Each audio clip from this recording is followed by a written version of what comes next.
spiral of success that you have never imagined. Enjoy this program as much as we enjoyed creating it for you.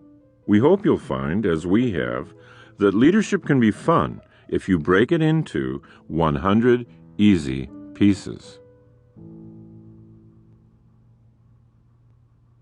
Number 1. Know where motivation comes from. Dwight Eisenhower said, "Leadership is the art of getting someone else to do something you want done because he wants to do it." There was a manager named Tom who came early to a seminar Scott and I were presenting on leadership.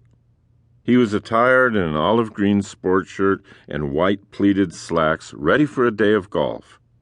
The golfer, Tom, walked to the front of the room and said, "Look, your session is not mandatory, so I'm not planning on attending." "That's fine," I said, "but I wonder why you came early to the session to tell us that. There must be something you'd like to know." "Well, yes, there is," Tom confessed. "All I want to know is how to get my people on the sales team to improve. How do I manage them?" "Is that all you want to know?" "Yes, that's it," said Tom. "Well, we can save you a lot of time and make sure that you get to your golf game on time." Tom leaned forward, waiting for the words of wisdom that he could extract about how to manage his people. And we told him, "You can't." "What?" "You can't manage anyone. So there, you can go and have a great game." "What are you saying?" asked Tom. "I thought you give whole seminars on motivating others. What do you mean I can't?" "We do give whole seminars on this topic, but one of the first things we teach managers is that they can't really directly control their people. Motivation always comes from within your employee, not from you." "So, what is it that you do teach?" "We teach you how to get people to motivate themselves. That's the key. And you do that by managing agreements, not people. And that is what we're going to discuss this morning." The manager, Tom, put his car keys in his pocket and sat down in the first seat closest to the front of the room for the rest of the seminar. Number 2. Teach self-discipline. David Campbell said, "Discipline is remembering what you want." The myth, which almost everyone believes, is that we have self-discipline. It's something in us, like a genetic gift, that we either have or we don't. The truth is that we don't have self-discipline. We use self-discipline. Here's another way to realize it. Self-discipline is like a language. Any child can learn a language. All children do learn a language, actually. Any 90-year-old can also learn a language.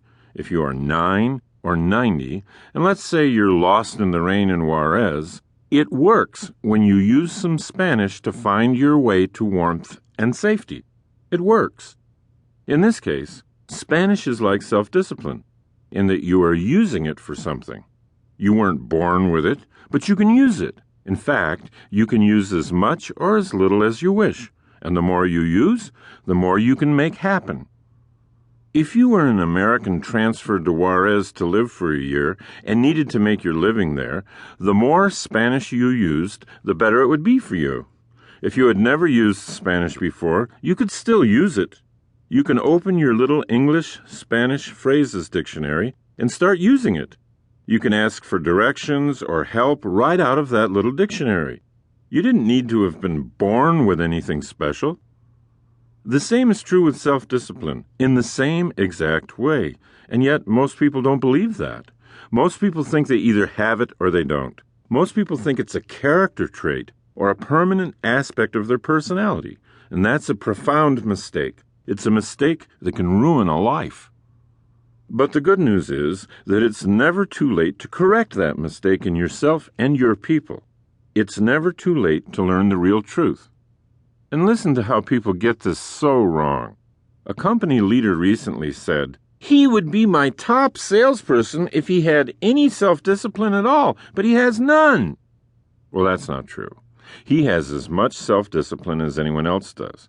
He just hasn't chosen to use it yet. Just as we all have as many Spanish words to draw upon as anyone else. It is true that the more often I choose to go to my little dictionary and use the words,